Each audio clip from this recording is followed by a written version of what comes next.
Mom? Sigurado po ba kayong walang nabanggit sa inyo si Yaya Jem na maliliit sila ngayon ng uwi ni Timmy? Tanong ni Matias sa ina.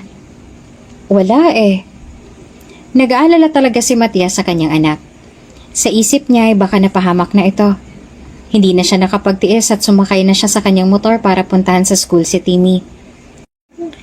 At ang pangamba ni Matias na baka may masamang tao nang kumuha sa kanyang anak ay mas lumala pa nang mahagip ng mata niyang isang babae na naglalakad, hawak ang kamay ng isang batang lalaki. Kumakain pa ng ice cream ang dalawa. Hindi maaaring magkamali si Matias. Anak niya ang batang lalaki na nakikita niya. Agad niyang hininto ang motor sa tabi ng daan. Timmy?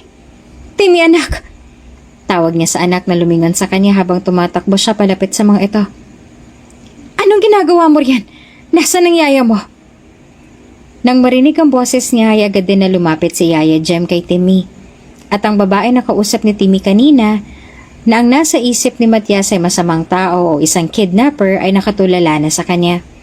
Parang gulat at takot pa ang babae. Marahil ay dahil sa hindi nito natuloy ang plano nito na ikidnap ang kanyang anak. Yaya, bakit niyo naman po iniwan ang anak ko kung kani-kanino lang? Galit na sigaw ni Matias kay Yaya Jem na napaigtad naman sa gulat. Pasensya na po, sir. Dalhin mo si Timmy sa loob ng sasakyan ngayon din. Galit pa rin na pag-uutos ni Yaya Jem. But Dad, sumunod ka na sa yaya mo, Timmy. Ako nang bahala dito. Sir, ano pong ginagawa ninyo? Ang takot na tanong ng babae sa kanya. Dahil may suot na helmet ay hindi makita ng babae ang galit na ekspresyon sa mukha ni Matias. You try to hurt my son. You should be in jail. Sir, wala po talaga akong ginagawang masama sa anak ninyo. Huwag niyo po akong ipapakulong, sir. Ikulong niyo siya. At huwag papakawalan. She tried to kidnap my son. Mariin na sabi ni Matias sa isang pulis. Nang makauwi na si Matias, Dad! Tumatakbo si Timmy palapit sa kanya nang bumaba na si Matias sa kanyang motor. Nasaan po si Ate Jaja? Saan niyo po siya dinala? Pinakulong ko na siya. Hindi ka na ulit niya masasaktan. Sagot ni Matias sa anak. Ano? Ang malakas na sigaw ng kanyang ina. Bakit mo naman ginawa yun sa mabuting babae, anak? Ma, she tried to kidnap my son. Galit na sagot ni Matias. Pero Daddy, hindi niyo po ako kinidnap. Matias, she is not a kidnapper. Malakas ulit na sabi ng kanyang ina. Niligtas niya pa nga si Timmy noong muntik na siyang masagasaan habang nasa Europe ka. Kaya sila close na dalawa. Natigilan si Matias sa sinabi ng ina. Kung bago ka pa lang sa channel na ito, Ate Jane TV, huwag kalimutang pindutin ang notification bell and subscribe button. Sana po hindi naman malaking abala sa inyo ang pagpindot ng subscribe button dahil ang kapalit po nito ay ang pagsuporta para makapag-produce ng mga libreng stories sa mga channels ni Ate Jane. Maraming salamat! Bagong babaeng papaiyakin na naman? Sumama ang tingin ni Matias sa kaibigan dahil sa sinabi nito. Shut up, bro. Araw-araw ka na lang may bago. Napailing si Arkanghel. And it wasn't a lie. Totoo na halos araw-araw siyang nagpapalit ng babae. He doesn't take any of them seriously. Para kay Matias, ang mga babae ay para lang damit na araw-araw niyang pinapalitan. Ang kaso, hindi tulad ng damit na paborito, hindi niya na sila binabalikan. Once he's done with them, he's done. At ang kasama niya ng gabing yon ay umuwi na naman ang luhaan. Matias, please give us a chance. Pagmamakaawa kay Matias ang isang babae na naka one night stand niya rin noon. Pero hindi niya matandaan kung ano ang pangalan. Sa dami na ng mga babaeng nakasama ni Matias ay hindi niya na talaga matandaan kung ano ang mga pangalan nila o maging ang mga mukha rin nila. Ganon siya ka-womanizer. Umalis ka na. Ang malamig na sagot ni Matias sa babae. Kahit umiiyak at nagmamakaawa na ito sa kanyang harapan at talagang hindi siya nakaramdam ng awa para dito. I mean, why should he? Bago pa man sila ikama ay pinapaalam niya na sa kanila na wala siyang balak na pumasok sa isang relasyon. Kung ano man ang mangyayari sa kanila ng gabing yon, ay mananatili lang sa gabi na iyon at hindi na mauulit pa. It's just for one night. Sadyang iniisip lang talaga ng iba na baka ay magbago pang isip niya at seryosohin niya sila. But that's not in his vocabulary anymore. Pero Matias, magagalit sa akin ang mga magulang ko pag nalaman nila na nasuko ko ng pagkababae ko bago pa man ang nakatakdang kasal ko sa anak ni Ninong. At hindi mo ako pinanagutan. I said what I said. Pagputol ni Matias sa sasabihin nito. Bago man may mangyari sa atin nun, nilinaw ko sa'yo na hanggang doon lang yun, diba? I asked you. And you gave me consent. Yun na yun. At kahit anong gawin ng babae ay talagang hindi siya naawa. Walang puso na pinagtabuyan niya pa rin ito palayo, kaya naman ay luhaan na umalis ang babae at talagang pinagmumurat, sumumpa pa siya na para bang hindi ito nagmamakaawa sa kanya kanina lang. Grabe bro, kawawa naman yung babae. Kailan ka ba magbabago? Napapailing na komento ni Arcangel nang sandaling makaupo si Matias sa harapan nito. Nakita nito ang lahat ng nangyari at hindi tulad ni Matias ay nakaramdam ito ng awa para sa babae. Hindi na. Wala naman akong dapat na baguhin sa sarili ko. Ang malamig na sagot naman ni Matias. You're heartless. Napailing si Arcangel kapag kuwanay na pa ako ang tingin sa kanyang braso at bahagya na nagtagpo ang kilay. Oh, anong nangyari rin sa mga pasa sa braso mo? Nabugbog ka ba ng mga babaeng sinaktan mo? Tiningnan ni Matias ang pasa sa kanyang braso na hindi niya alam kung saan ang galing. At basta pagising niya kaninang umaga ay bigla na lang naroon. Hindi ko alam, bigla na lang yan nandyan eh. Nabangga siguro ng sobrang lasing ko. Karma mo yan, masyado ka kasing babaero. Shut up. Mahina na natawa ang kaibigan bago inabot ang baso na may lamang alak. Kamusta na pala si Timmy? Oh, he's with his grandparents for 1 week. Mamaya ay pupuntahan ko siya. Hindi ako sanay na wala siya sa bahay. Si Timmy Calderon ang nag-iisang anak ni Matias sa kanyang dating asawa. 6 na taong gulang na ang kanyang anak at malapit ito sa mga lolo at lola kaya lagi itong nasa bahay ng kanyang mga magulang. Balita ko, ikakasal ng babaeng mahal mo. Anong nangyari? Akala ko ba'y kayo pa rin hanggang dulo? Tanong bigla ni Matias sa kaibigan na natigilan sa pag-inom. Kung si Matias ay walang pakialam sa babae, itong si Arcangel naman ay halos maging alipin ng isang babae. He has been cheated on by the same woman twice, ngunit naghahabol pa rin ito. And now, the woman who cheated on him, the same woman that Arcangel loved so dearly, is getting married to Arcangel's friend. Sa lalaking pinagpalit kay Arcangel. Sabi niya hindi niya na ako mahal at hindi siya sasaya sa akin. Hinayaan ko na lang kung saan siya liligaya. Malungkot naman ang sagot ni Arcangel, sabay inubos ang laman ng alak na hawak na baso. Lame. You should have kidnapped her hanggang sa mahalin ka niya ulit. Huwag mo nga akong itulad sa'yo na puro katarantaduhan ang naiisip. What? I'm just suggesting. Hindi nakakatulong ang suggestion mo. Then find someone new. There's so much fish in the sea. Bakit nananatili ka sa isang isda na ayaw naman magpahuli sa'yo? Sabi niya pa. I'm loyal. So am I. Arcangel looked at him with the, "Are you joking" face? Are you seriously calling yourself loyal? Sa dami ng babaeng naikama mo? Hindi ako pumasok sa relasyon mula nang mamaya pa ang asawa ko. I only bring them to my bed to cope with loneliness. Sabi niya sabay kibit balikat. Hindi yan cope with loneliness, malandi ka lang talaga. Please shut up. Asik niya. 2 taong gulang pa lamang si Timmy nang namatay ang ina nito. Ang kanyang pinakamamahal na asawa dahil bumagsak ang eroplano na sinasakyan at magmula nang mawala ang mahal na asawa hindi na siya pumasok sa relasyon. Pinaglalaroan niya lang ang puso ng ibang mga babae. Bro, advice ko lang sa'yo to ha, bilang kaibigan mo, okay? Sabi ni Arcangel. I don't need advice. Sa tingin ko ay nasa tamang panahon na para magseryoso ka ulit. Hindi na bumabata ang anak mo. At hindi maganda nang nasaksihan niya sa paglaki ang walang humpay na pambababae mo. Kailangan niya ng ina. May mga yaya siya. Mom is there for him too. Hindi niya kailangan ng aruga ng isang ina mula sa ibang tao. Hindi mo ba napapansin na malungkot ang anak mo? At ikaw naman, hindi ka na rin bumabata. You're almost 40. I'm only 38. Pagtatama niya. 2 taon na lang, 40 ka na. It's time to get serious. Nako, saka mo na sabihin sa akin yan kung kayo pa rin ni Zoe ang magkakatuluyan sa huli. Matapos mawala ang kanyang asawa dahil sa isang trahedya, sumumpa si Matias na hindi na ulit siya papasok sa kahit anong relasyon. Hindi niya papalitan ng lugar sa kanyang puso ng dating asawa. He may be a playboy, but he was only engaging with them to forget the pain of losing his wife.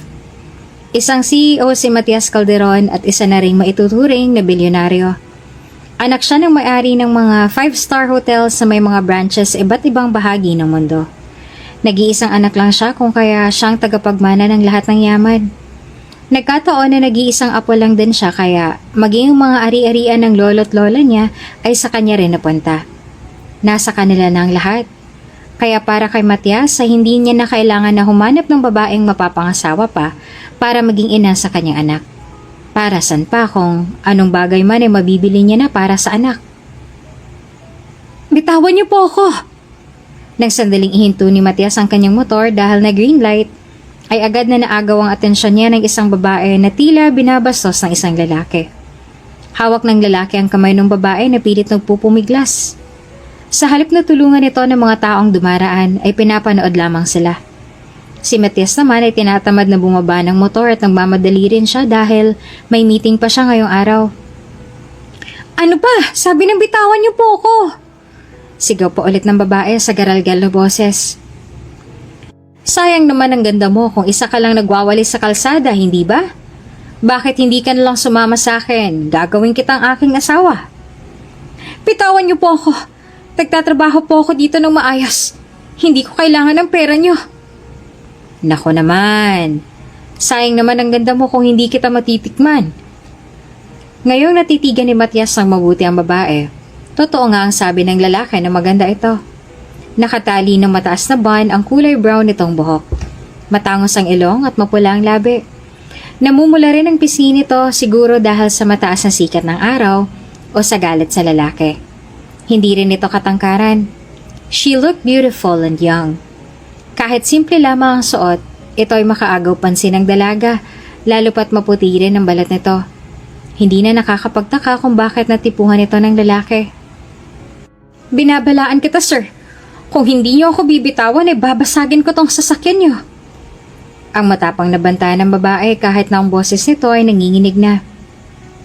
Ganyan na ganyan ang tipo ko sa isang babae. Matapang at pakipot. Manyak naman na saad pa ng lalaki. Napailing si Matias.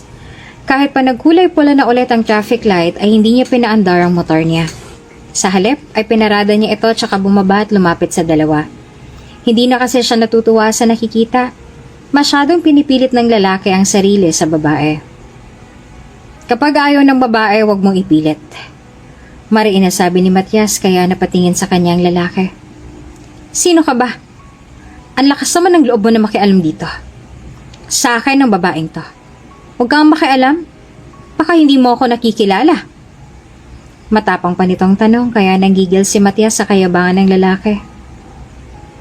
Hindi mo ba alam na masamang ipilit ang sarili sa babaeng hindi ka namang gusto at walang permission niya? That's sexual harassment. Alam ko kung anong ginagawa ko. Kaya umalis ka na habang nakakapagtimpi pa ako sa'yo. Baka mamaya pagsisisihan mo pang lumapit ka sa akin. Ngumisi si Matias.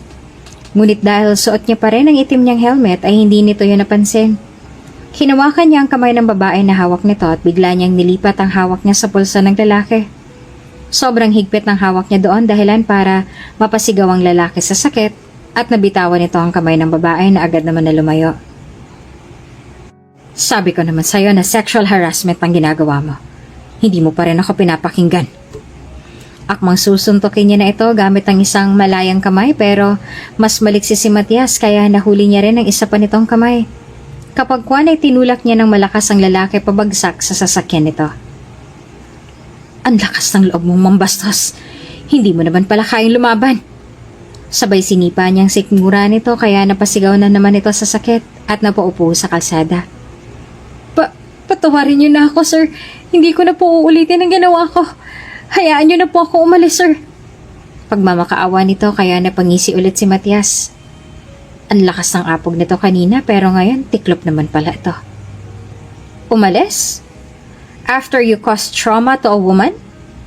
Aba, mali naman ata na basta lang kitang paalisin, hindi ba?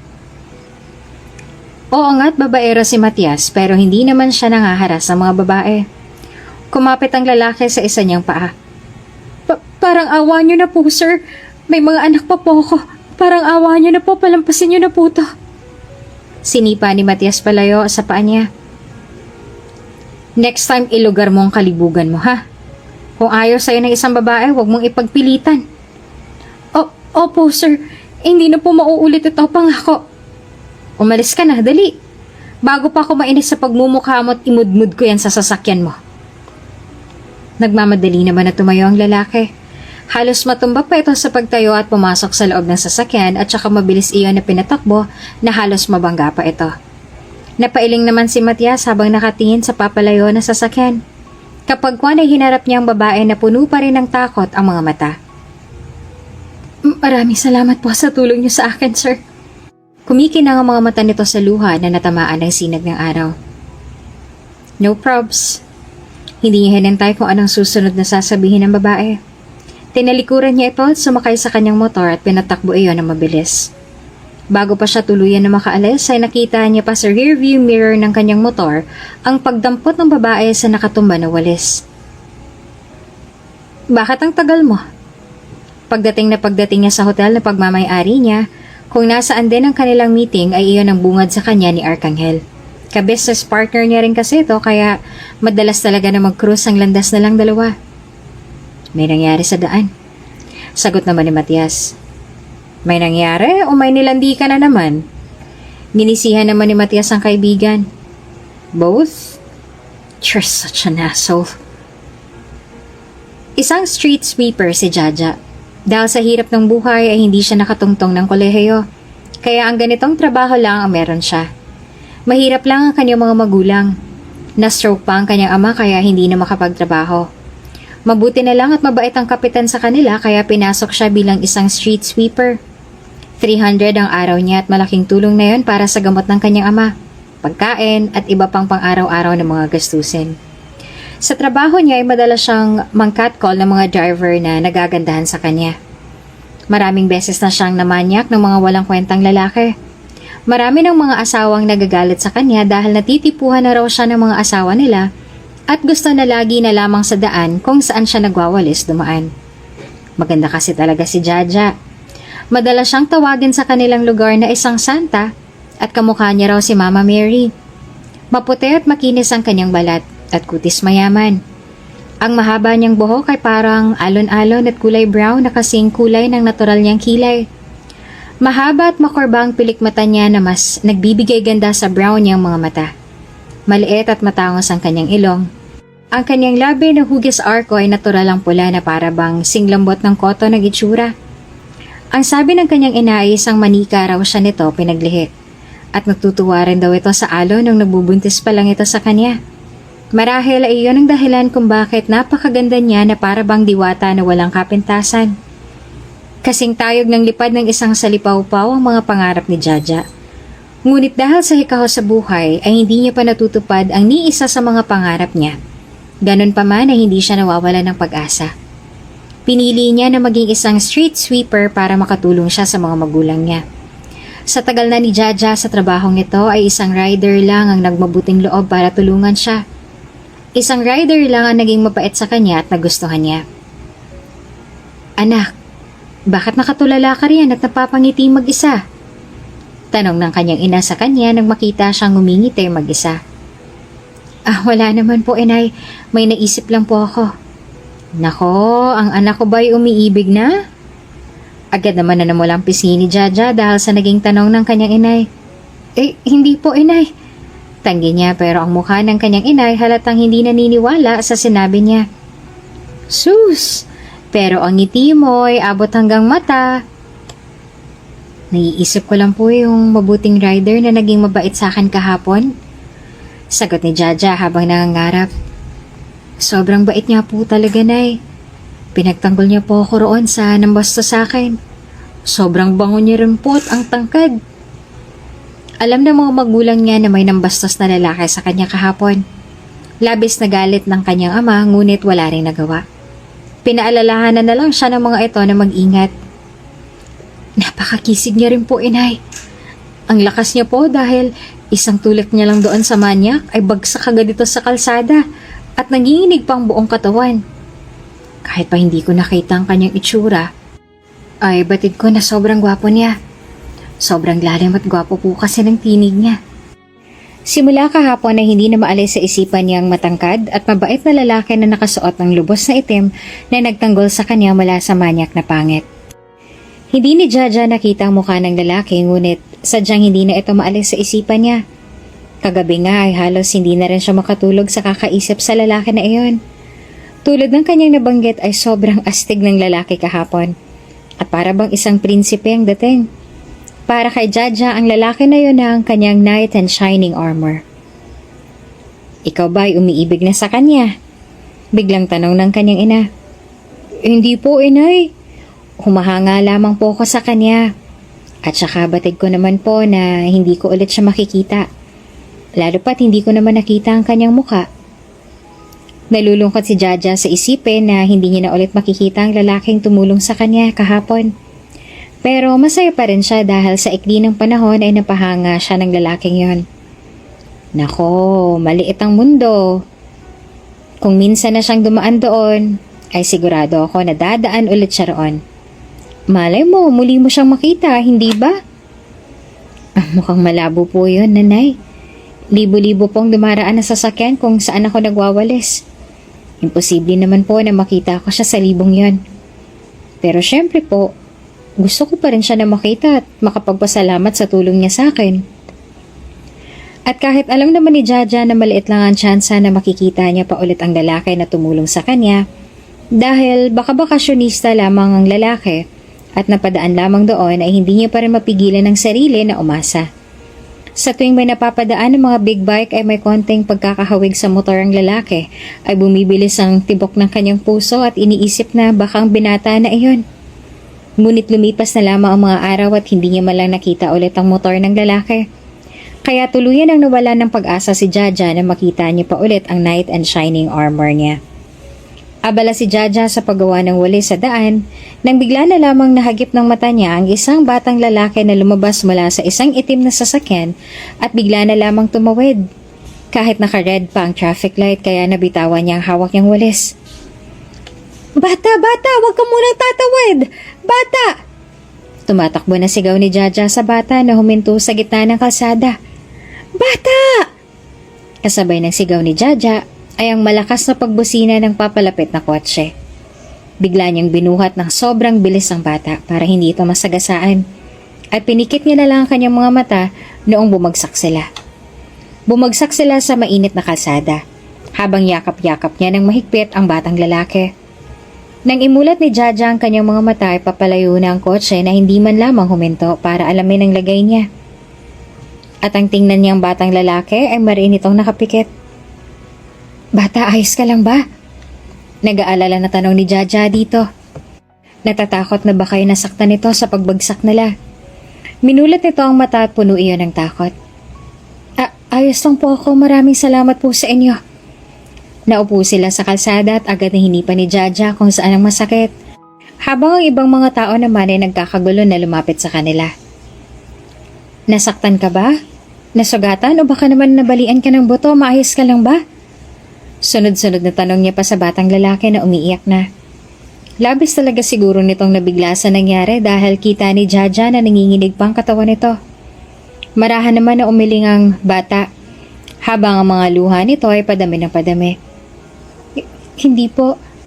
Pero dumudugo po ang siko at tuhod ninyo. At doon lang naramdaman ni Jaja ang sakit mula sa mga natamo niyang gasgas sa siko at tuhod na dumudugo na nga. Punit ang jeans niya sa may tuhod. Ang iba sa dugo niya ay pumapatak na sa kalsada. Maayos lang ako basta hindi ka nasaktan, sabi ni Jaja. Hindi alintana ang sugat na natamo at saka pinatahan ng bata na panay pa rin ang pag-iyak. Timmy! Timmy! Tumatakbo na sigaw ng isang babae na may maikling buhok at nakasuot ng isang kulay blue na uniforme. Nasaktan ka ba, ha? Saan ang masakit sa'yo? Nasugatan ka ba? Ang sunod-sunod at naiiyak na tanong ng babae nang sandaling makalapit. Niyakap pa nito ang batang lalaki na Timmy pala ang pangalan at saka humagulhol habang tinanggap naman ni Jaja ang kamay ng isang traffic enforcer para makatayo siya. Kaano-ano niyo po kayo, miss? Tanong ni Jaja sa babae na lumuluha na tumingala naman sa kanya. Iyaya niya ako, ma'am. Sabay inabot nito ang kamay. Maraming salamat sa pagligtas sa kanya. Hindi ko po alam kung anong gagawin ko kung may masamang nangyari sa kanya. Baka po ipakulong ako ng amo ko. May anak din po ako na binubuhay.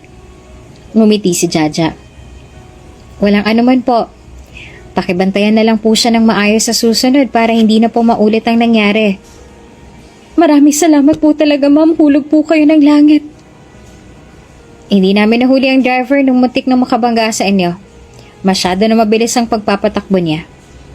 Imporma sa kanila ng isang enforcer. Nasaktan ba kayo? Naku, ang dami mong gasgas, Jaja. Mahihirapan ka makapaglakad ng maayos niyan. Sabi naman ng isa pang street sweeper na kakarating lang din. Ayos lang po ko, malayo po to sa bituka. Mabuti pa dalhin ka na namin sa ospital para mapatignan yan. Hindi na nakipagtalo si Jaja nung dinala siya ng mga ito sa ospital dahil halos hindi na siya makahakbang sa sobrang sakit ng tuhod niya. Dagdagan pa ng gasgas niya rin sa magkabilang siko. Ikaw bang nagligtas sa apo ko? Maraming salamat sa iyo, Iha. Kung wala kay baka kung ano nang nangyari sa nag-iisang apo ko. Hindi ko ma-imagine kung anong posibleng mangyari sa kanya kung wala ka. At bigla na lang din dumating sa ospital ang lola ng batang lalaking tinulungan niya dahil tinawag ito ng yaya ng bata kanina. Mula nga nang dumating ito ay wala na itong tigil sa kakapasalamat sa kanya at sa totoo lang ay naiilang na si Jaja dahil kanina pa sila pinagtitinginan ng iba pang mga pasyente at nurse. Sobrang ganda kasi ng lola ng bata. Mukha pang bata at sa suot pa lamang na alahas at damit ay alam mo na agad na sobrang yaman nito. Walang anuman po yun, ma'am. Masaya po ako at nailigtas ko siya. Isa po sa tabing kalsada pong trabaho ko kaya dapat bantay sarado ko rin po ang kalsada. May ngiti naman na sabi niya. Sa tabing kalsada ba ka mo? Tila nagulat pa ito. Sa ganda mo na yan, sa tabing kalsada ka nagtatrabaho? Anong klase bang trabaho ang ginagawa mo? Street sweeper po ako. Aba, hindi ako makapaniwala. Sobrang ganda mo. Kaya ang akala ko ay isa lang modelo o artista. Namula naman ang pisngi ni Jaja dahil sa sinabi nito. Masaya ako na nagkataon na doon ka nagwawalis at naligtas mo ang apo ko. Hindi ko alam kung magkano ibabayad ko sa'yo. Sapat na bang 1,000,000? Po? Naku, hindi na po. Hindi niyo po ko kailangan na bigyan ng pabuya. Agad natanggi naman ni Jaja. At talagang hindi biro ang pabuya na ibibigay nito sa kanya kaya mas lalo na hindi niya iyan matatanggap. Nako, hindi pwede na hindi kita mabigyan ng kahit anong pabuya, Iha. Iniligtas mo ang apo ko. Sabi naman ng matanda. Hindi na po talaga kailangan, ma'am. Ang sabi po sa akin ng aking magulang ay tumulong ng walang hinihingi na anumang kapalit. Nagpupumilit pa ang mayaman na matanda na bigyan siya ng reward dahil sa kanyang kabutihan. Ngunit tinanggihan iyon ni Jaja. Bukal sa loob ang naging tulong niya sa bata kaya hindi niya kailangan ng anumang kabayaran. Pero dahil sa hindi talaga pumayag ang matanda, ay hinayaan na lang ni Jaja na itong magbayad ng hospital bill at ng mga gamot niya. Hindi rin nagalit ang mga magulang niya sa ginawa niya noong sinabi niya sa mga itong tungkol doon. Bagkus, ay masaya pa ang mga ito dahil nakapagligtas daw siya ng isang buhay. Ilang araw na hindi nakapasok si Jaja sa kanyang trabaho dahil grabe ang taas ng lagnat niya at halos hindi na siya nakapaglakad dahil sa sobrang sakit ng mga sugat niya sa tuhod. At hindi niya rin maigalaw ang mga kamay niya na may gasgas sa siko.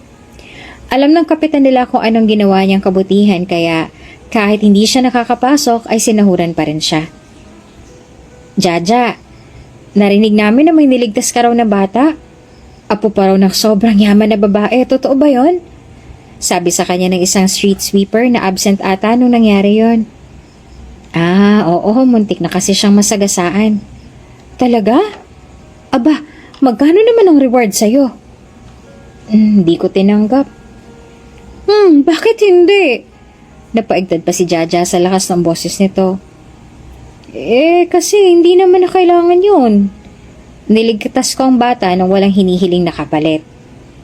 Paliwanag niya na natampal naman ng babae ang sariling noo. Diyos ko, kung nag-offer siya ng malaking halaga sa'yo, tinanggap mo na sana kaagad. Kailangan na kailangan mo ng pera para sa pagpapagamot sa amo mo, di ba? Grasya na ang lumapit sa'yo, pumakipot ka pa. At ang mga katrabaho niya pa ang sobrang disappointed sa naging desisyon niya na huwag tanggapin ang pabuya. Habang wala namang nararamdaman na pagsisisi si Jaja sa naging desisyon niya. Hello po, Ate Jaja! Natigilan si Jaja sa pagwawalis ng may huminto na kulay puting sasakyan sa harapan niya. At lumabas mula doon ang masayang si Timmy kasunod ang yaya nito. Oh, Timmy, anong ginagawa mo dito? Gulat na masaya na tanong ni Jaja nung makalapit na ito sa kanyang harapan. Hinahanap ka po namin ni Yaya lagi kaso palagi po kayong wala. Sobrang cute ni Timmy sa suot na kulay blue na uniform at may sombrero pa kaya gusto niya na kurutin ang mataba nitong pisngi. Pinigilan lang ni Jaja ang sarili. Nagkasakit kasi ako kaya ako absent ng ilang araw. Uwian niyo na ba mula sa school? Opo ate. Masaya nitong sagot bago tumingin sa may siko niya. Ngunit dahil nakasuot siya ng long sleeve ay hindi nito nakita ang sugat sa kanyang siko. Maayos na po bang pakiramdam niyo ate? Oo, maayos na ako. Ikaw, kamusta ka na? Natatakot ka pa ba? Medyo po, pero strong naman po ako tulad ng daddy ko kaya hindi po ako gaano natatakot sa nangyari. Wow, mabuti naman kung ganun. Dapat strong ka lagi at maging maingat para hindi na ulit mangyari ang nangyari sa'yo nun. Opo ate. Magmula nga ng araw na yon ay halos araw-araw nang dinadaanan siya ni Timmy pagkagaling nito sa eskwela. Minsan ay may dala pa na drinks para sa kanyang dalawa. Sa ikli ng panahon ay naging malapit na sa kanya ang bata. Nagtataka naman si Matias kung bakit late na at wala pa rin ang anak niya. Ngayon pa lang siya nakakauwi mula sa business trip niya sa Europe at plano niya sana na sorpresahin ng anak sa pagbabalik niya kaya hindi na siya nagsabi na ngayong araw ang uwi niya. Ngunit hanggang ngayon ay wala pa rin ito. Alam niya na dapat kanina patapos ang klase ni Timmy at sa mga ganitong oras ay dapat nakauwi na ito. Mom, sigurado po ba kayo na walang nabanggit sa inyo si Yaya Jem na malilate sila ngayon ng uwi? Tanong ni Matias sa ina. Wala eh. Nag-aalala na talaga si Matias sa kanyang ina. Sa isip niya ay baka napahamak na ito. Hindi na siya nakapagtiis at sumakay na siya sa kanyang motor para pumunta sa school ni Timmy. Siya ka lamang magiging kampante si Matias kapag nakita niya ng maayos lang ang kanyang anak. At ang pangamba nga ni Matias na baka'y may masamang tao na kumuha sa kanyang anak ay mas lumala nang mahagip ng mata niya ang isang babae na naglalakad, hawak ang kamay ng isang batang lalaki. Kumakain pa ng ice cream ang dalawa. Hindi maaaring magkamali si Matias. Anak niya ang batang lalaki na nakikita niya. Agad niyang hininto ang motor sa tabi ng daan. Timmy! Timmy anak! Tawag niya sa anak na lumingon sa kanya habang tumatakbo siya papalapit sa mga ito.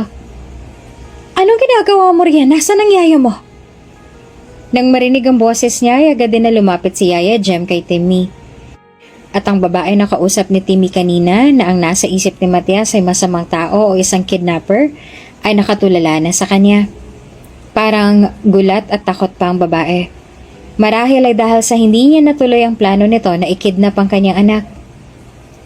Yaya, bakit niyo naman po iniwan ang anak ko kung kani-kanino lang? Galit na sigaw ni Matias kay Yaya Jem na napaigtad naman sa gulat. Pasensya na po sir. Dalhin mo si Timmy sa loob ng sasakyan ngayon din. Galit pa rin na pag-uutos kay Yaya Jem. Dad, sumunod ka na sa yaya mo, Timmy. Ako nang bahala dito. Dahil sa takot, sa galit sa boses ni Matias ay binuhat ni Yaya Jem si Timmy at dinala na sa sasakyan. Habang ang babae na kausap naman ni Timmy kanina ay nakatulala at puno ng takot ang mga mata. Sa mga oras na yon, ang nasa isip ni Matias ay masamang tao itong babae, na kung hindi niya ito ipapakulong, ay baka subukan na naman ito na kidnapin ng kanyang anak. Kaya naman ang ginawa ni Matias ay hinawakan niya ang kamay ng babae ng mahigpit para hindi ito makatakbo at tumakas. At saka tumawag ng pulis para ipadampot ang babae. "Sir, ano pong ginagawa niyo?" Ang takot na tanong ng babae sa kanya. Dahil may suot na helmet ay hindi makita ng babae ang galit na ekspresyon sa mukha ni Matias. "You try to hurt my son. You should be in jail." Sinubukan pa ng babae na magpaliwanag ngunit hindi iyon pinakinggan ni Matias. Mabuti na lang at pagkalipas ng ilang minuto ay dumating na ang mga pulisya at dinampot ang babae na umiiyak na sa takot. Sir, wala po talaga akong masama ginagawa sa anak ninyo. Huwag niyo po akong ipapakulong." Umiiyak na pagmamakaawa pa sa kanya ng babae bago ito pinasok sa loob ng police car. Sumakay na rin si Matias sa kanyang motor para sundan ang police car. He was very mad. Sa isip niya ay baka kung anong mangyari sa kanyang anak kung hindi siya dumating. Matias would go crazy if something bad happened to his son. Nung mawala ang kanyang asawa ay sumumpa si Matias na kahit ano ay gagawin niya, wag lamang mawala sa kanyang anak. He will do everything just to protect him. He was so protective of his son that he wouldn't even allow anyone who is not close to him to touch him. Dahil takot siya na baka pati ang kanyang anak ay mawala rin sa kanya. And no one could blame him for why he's acting like that. Noong namatay ang kanyang asawa dahil sa plane crash, ay nawasak din ang kanyang mundo. His son is the only one that was left for him. Si Timmy na lang ang tanging dahilan kung bakit nananatili pa siya. "Ikulong niyo siya at huwag papakawalan. She tried to kidnap my son." Mariin na sabi ni Matias sa isang pulis. Nasa presinto na sila ngayon at ang babae ay panay pa rin ng iyak at pagmamakaawa. "Yes, sir," sagot naman ng pulis. Sir, wala po talaga akong maling ginawa. Parang awa niyo na po, pakawalan niyo na po ako. Hinihintay na po ako ng mga magulang ko sa bahay." Umiiyak na pagsusumamo sa kanya ng babae. Ngunit hindi pinakinggan ni Matias ang pagmamakaawa ng babae. Pinakulong niya pa rin ito. Sa selda kung saan may kasama ito na dalawang lalaki na bilanggo nila ito pinasok. Panay pa ang pag-iyak ng babae at sobrang takot na takot ngunit iniwan niya na ito dahil nag-aalala siya sa kanyang anak. Tinawagan niya na lang ang abogado niya para ito nang mag-asikaso sa kaso. Matias was even more mad nang mapagtanto niya na ang babae ay ang tinulungan niya noon sa isang manyak.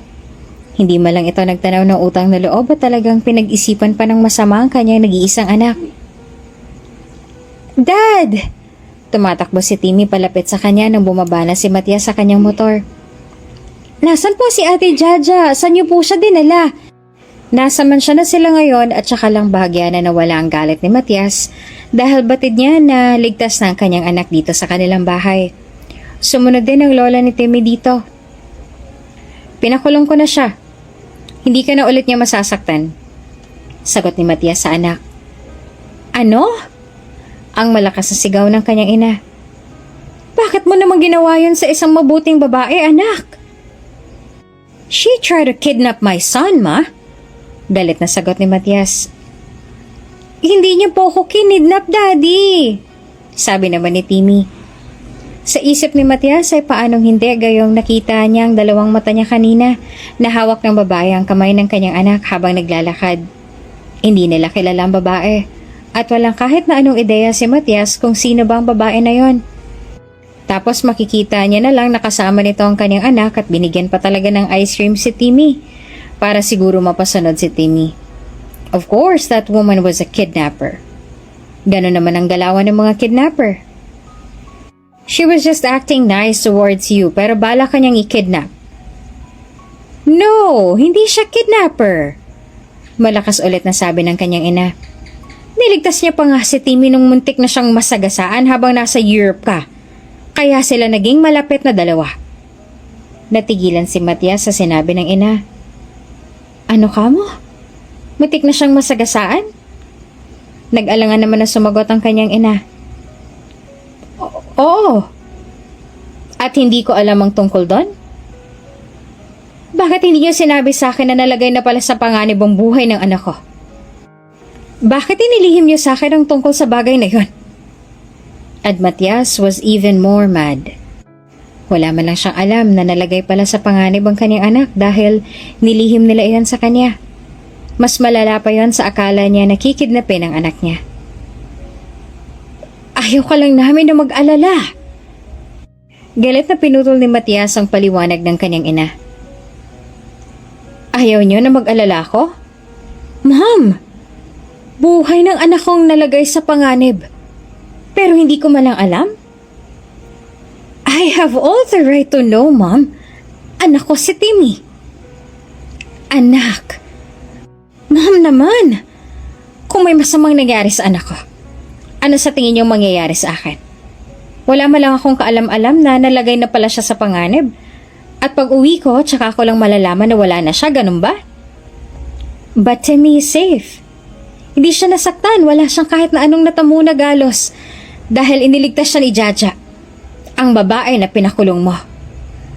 Daddy, palayaan niyo na po si Ate Jaja. Hindi po siya bad, mabait po siya.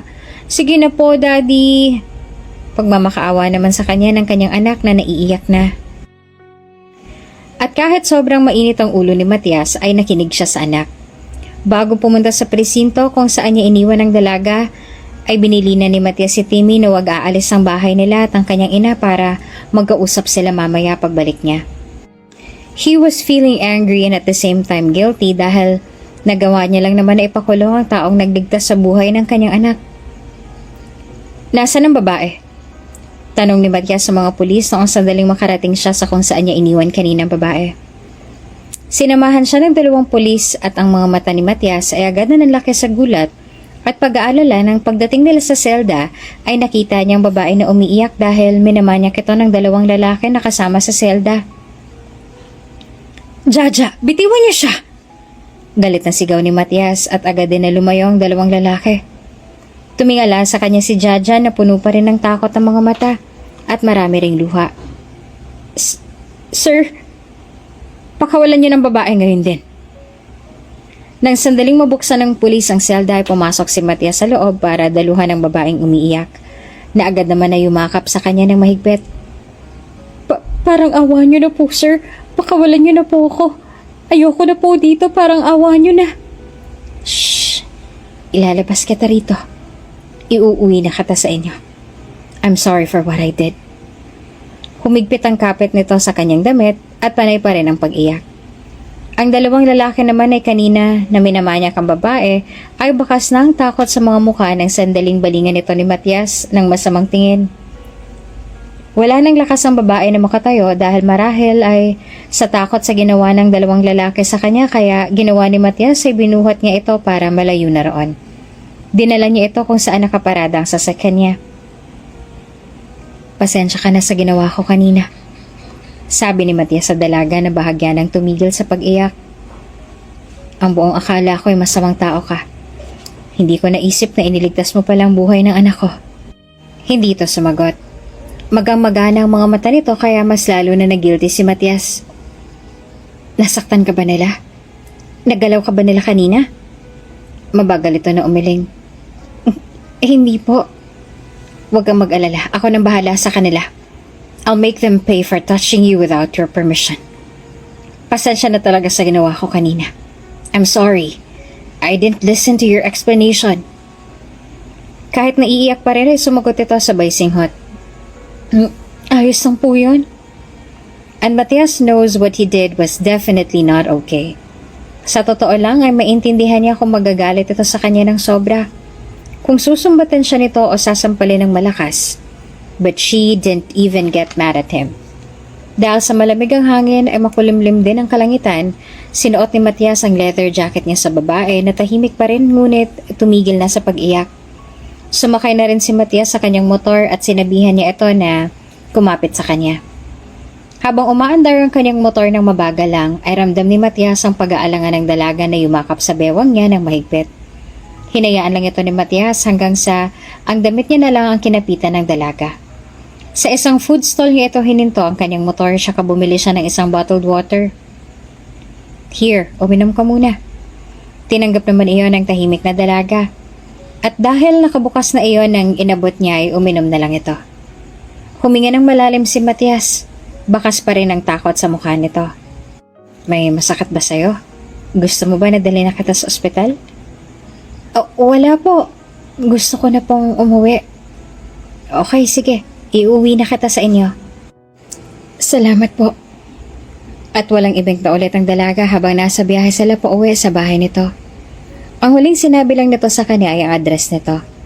Nang makarating sila ay agad na napansin ni Matias ang mga bahay doon.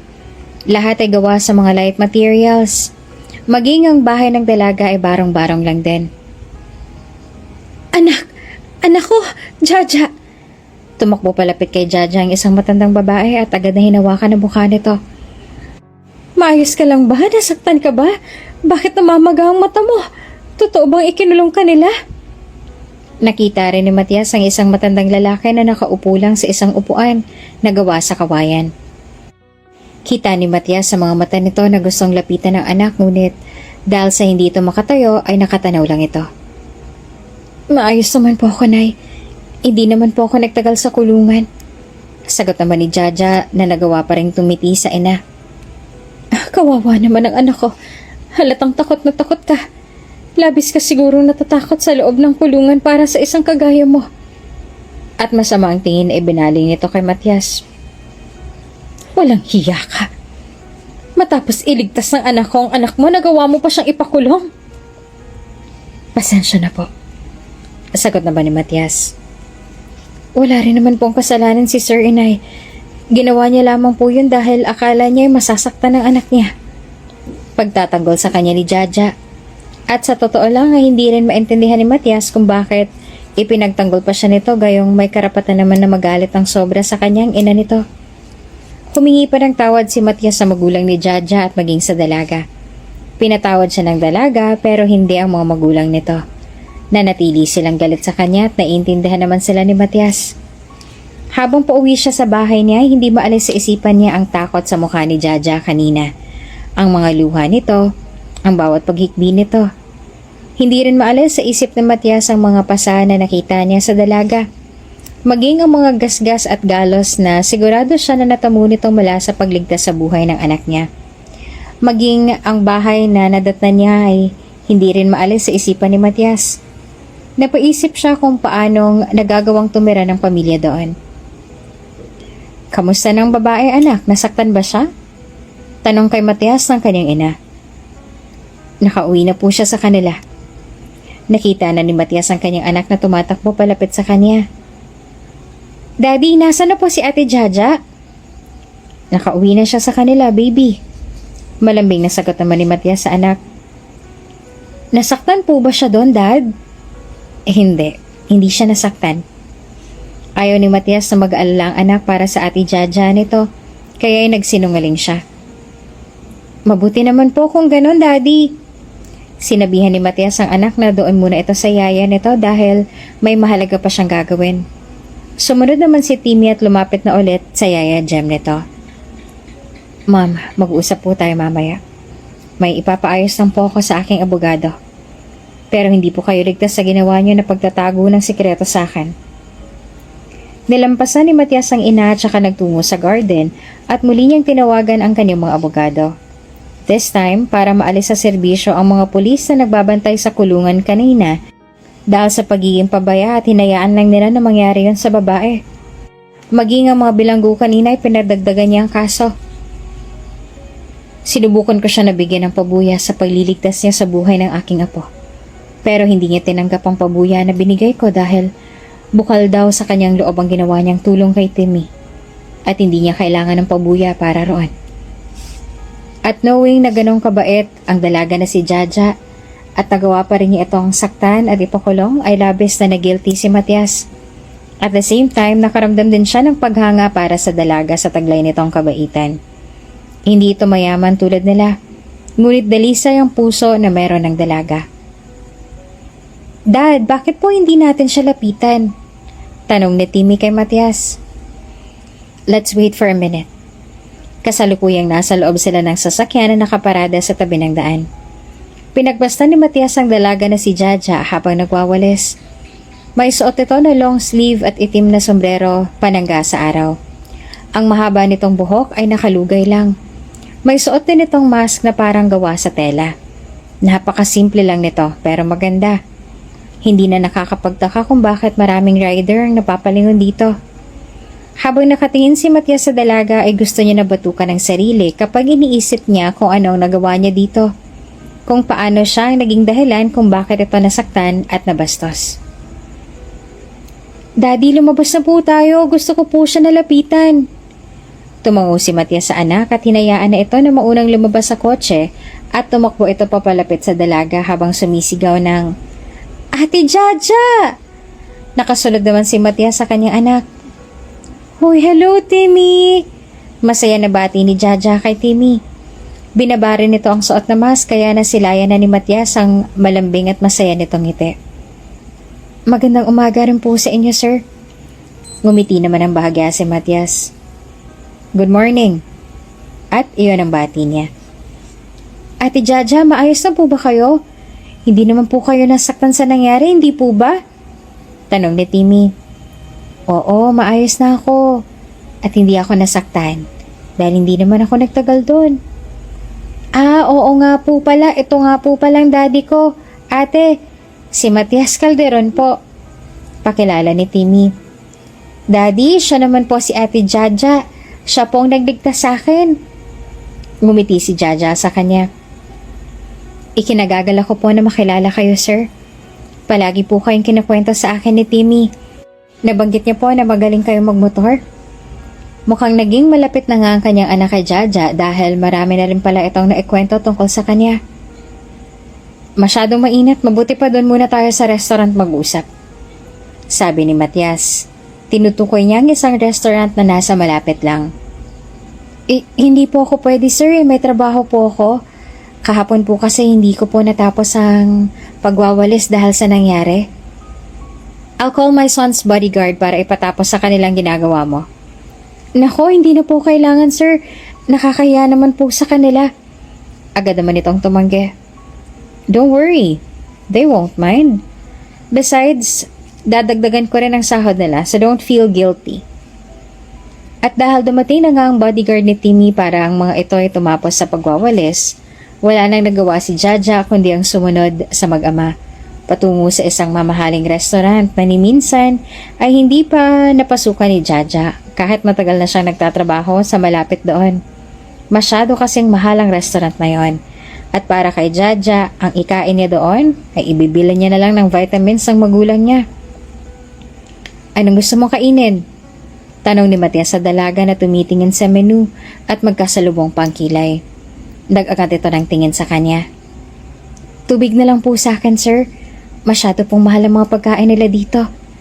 Nahihiya nito na sagot. I'll pay. Pumili ka ng gusto mong kainin. Pero nakakahiya naman po sa inyo, sir. Masyado pong mahal. Baka wala na po kayong panggasolina kung ililibre niyo po ako. Gusto ni Matias na matawa sa sinabi nito. It's cute that she's still thinking about them. Don't worry, I have my card with me. Sabi ni Matias. Isipin mo na lang na daan ko to para pasalamatan ka sa pagliligtas sa anak ko. So please order anything you want.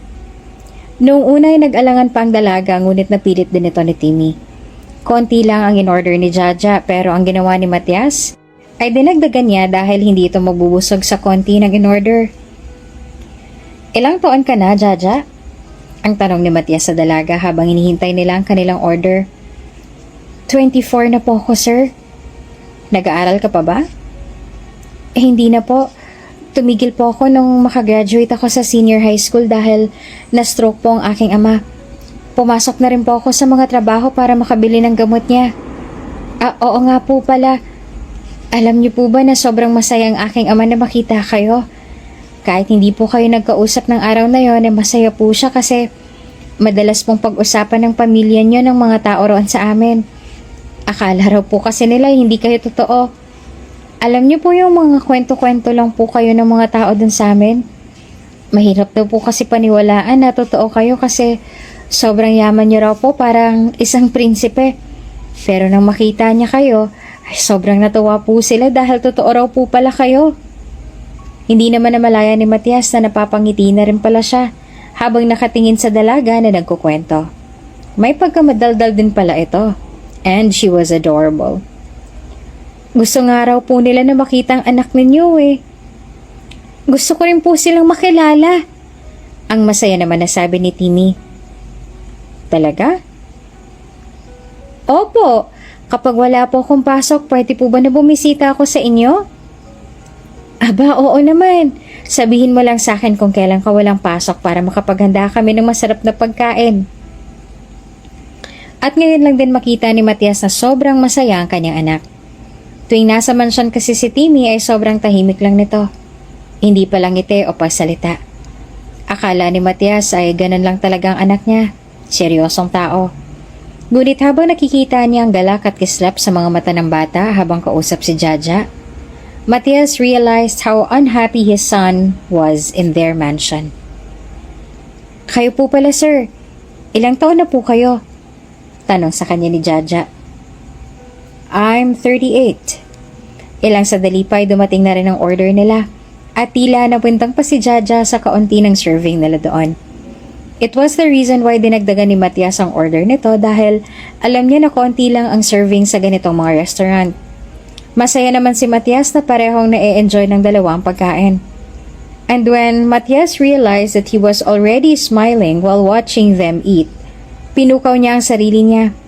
He had never been this soft with a girl before, maliban sa asawa niya noon. Bakit kay Jaja parang iba? Dahil ba sa malaki ang pasasalamat niya sa pagligtas nito sa buhay ng kanyang anak? Yeah, it must be. Walang posibleng ibang dahilan kung bakit ganito ang pakikitungo niya sa dalaga. Daddy, pwede po ba na si Ate Jaja na lang ang yaya ko? Hindi po ba aalis na si Yaya Jem kasi pupunta siya sa family niya sa probinsya? Si Ate Jaja na lang pong kapalit niya. Pwede po ba yun, Daddy? Biglang tanong sa kanya ni Timmy. Mula ng araw na yon ay gusto ni Timmy araw-araw nila puntahan ang Ate Jaja nito at isama sa mga restaurant na gustong puntahan ni Timmy. Ngunit hindi naman pwede dahil may trabaho naman si Jaja. Kaya ginagawa na lang ni Timmy ay tumatambay na lang ito kung saan nagtatrabaho ang Ate Jaja nito. 2 linggo pa ang lumipas at sobrang naging malapit na si Timmy sa Ate Jaja nito. Sometimes, iniisip ni Matias na hindi na healthy para sa kanyang anak na maging sobrang malapit ito kay Jaja dahil hindi naman ito kilala. At bukod pa roon ay baka naaabala na rin nila ang trabaho nito. At dahil nga sa sinabi ni Timmy ay biglang napaisip si Matias.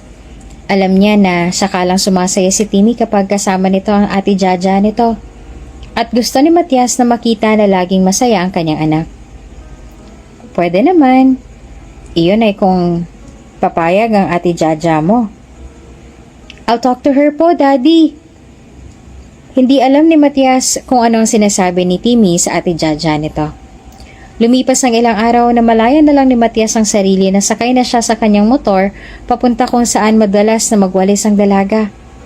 Malakas ang ulan ngayon kaya nagsisisi si Matias na motor ang dinala niya at hindi ang kanyang kotse. Ang akala ni Matias ay wala roon si Jaja kaya nagulat siya nang makita ang dalaga na may hawak na payong at inaalis ang ibang mga basura na inaanod na sa drainage ng daan. Nababasa na ang likuran nito. Pinarada ni Matias ang kanyang motor sa tabi ng daan at nilapitan niya ang dalaga nang maramdaman ang kanyang presensya ay umikot ito paharap sa kanya at nabalot ng gulat ang mukha. Sir Matias, ano pong ginagawa niyo rito? Tanong ni Jaja sa binata. At dahil malakas ang ulan na hindi sila masyado magkarinigan ng dalawa. Hindi narinig ng maayos ni Jaja kung ano ang sinabi ni Matias. Ano po yun, sir? At ang puso ni Jaja ay mas lalong bumilis ang tibok nang tanggalin ni Matias ang suot na helmet at biglang dumukwang palapit sa kanya para magsalita sa tenga niya. Ang sabi ko, bakit nandito ka pa? Kayong malakas ang buhos ng ulan.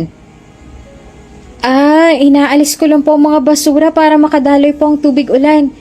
Kayo po, bakit nagpapabasa po kayo sa ulan? I came for you. Po? Kahit malakas ang ulan na may kasama pang kulog, ay naririnig pa rin ni Jaja ang mabilis na tibok ng kanyang puso. Nanlalaki ang kanyang mga mata na tumingin siya sa binata. Nabahagyaan naman ang ngumisi sa kanya. Ang sabi ko, ikaw ang dahilan kung bakit ako pumunta dito. Pero bakit po? Parang nag-iisip ang binata kung ano ay dadahilan. I don't know exactly. Maybe because my son wouldn't stop talking about you? Pareho sila na napatingin sa sasakyan na mabilis ang takbo nang nasa harapan na nila ito. Hinarang ni Matias ang sarili para hindi siya mabasa sa talsik nung dinaanan ng sasakyan ng imbak ng tubig ng ulan. Ayos lang po ba kayo, sir? Nag-aalala na tanong ni Jaja sa binata at saka tiningnan niya ang likod nito. Itim ang kulay ng suot ni Matias kaya hindi makita ang dumi, pero basa ito. Hala, basang-basa na po kayo. Kanina pa naman ako basa, ayos lang yan. Umana po muna tayo na masisilungan, baka magkasakit po kayo. May pag-aalala pa rin na sabi niya. I saw a motel nearby, doon na lang tayo. Wala rin naman tayo masisilungan dito. We can also take a shower there. Basa ka na rin kaya baka magkasakit ka. Bagaman naiilang si Jaja dahil motel ang kanilang pupuntahan ay pumayag pa rin siya sa pag-aalala na baka magkasakit si Matias dahil basang-basa na ito. Sumakay siya sa likod ng motor nito. Yumakap sa bewa ng binata dahil mabilis ang pagpapatakbo nito sa motor. Sorry sir, isang room na lang po kasi ang available at fully booked na kami ngayong araw. It's okay, we'll take that room. Kahit malamig ang panahon at basang-basa rin si Jaja, ay ramdam niya ang pag-iinit ng kanyang pisngi dahil pinagtitinginan silang dalawa ni Matias. At mas lalo lamang siyang naiilang at nagiinit ang pisngi dahil sa iisang room silang dalawa. Pagkapasok nila sa room na kanilang tutuluyan ay pinauna na siya ni Matias na maligo. Dahil may nakalimutan pa raw ito na bilhin sa baba. Naiilang man ay sumunod si Jaja dahil nilalamig na din siya. Hindi rin naman nagtagal ay bumalik na si Matias at narinig niya ang boses nito na sinasabi na nasa labas ng pinto ang binili nito na damit para sa kanya. Pagkatapos niyang maligo ay nagbihis na siya. Mabuti na lang at busy noon si Matias. Nung lumabas siya na may tapis lang para kunin ang damit niya, kaya hindi siya nito napansin. Sumunod na rin si Matias na maligo at nang matapos ay humiling ito na kung maaari ba silang magkausap na dalawa. At nagulat si Jaja nang alokin siya nito na maging yaya ni Timmy dahil aalis na raw ang dating yaya ni Timmy. Uuwi na sa probinsya. Pero, hindi ba't masyadong mainit ang trabaho mo dito? Isa pa marami ring mga bastos na rider ang dumaraan. Tulad na lang ngayon. Kahit umuulan, kailangan mo pa rin na magtrabaho. Maganda ang alok na trabaho nito sa kanya dahil mataas ang sahod at libre lahat. Pero, nag-aalangan si Jaja na tanggapin yon. Sigurado po ba kayo na gusto niyo akong maging yaya ni Timmy, sir? Yes, ikaw din naman ang gusto niya. Sa tingin ko ay higit na magiging masaya ang anak ko kung ikaw ang magiging yaya niya. Kung gano'n ay tinatanggap ko po ang trabaho. Kailan po ako maaaring makapagsimula? Sagot naman niya. Noon pa man gusto na ni Jaja na umalis sa trabaho niya sa pagiging street sweeper dahil lagi na lamang siyang binabastos ng mga rider doon. At maganda na trabaho itong alok ng binata sa kanya. Hindi hamak na mas malaki rin ang sahod.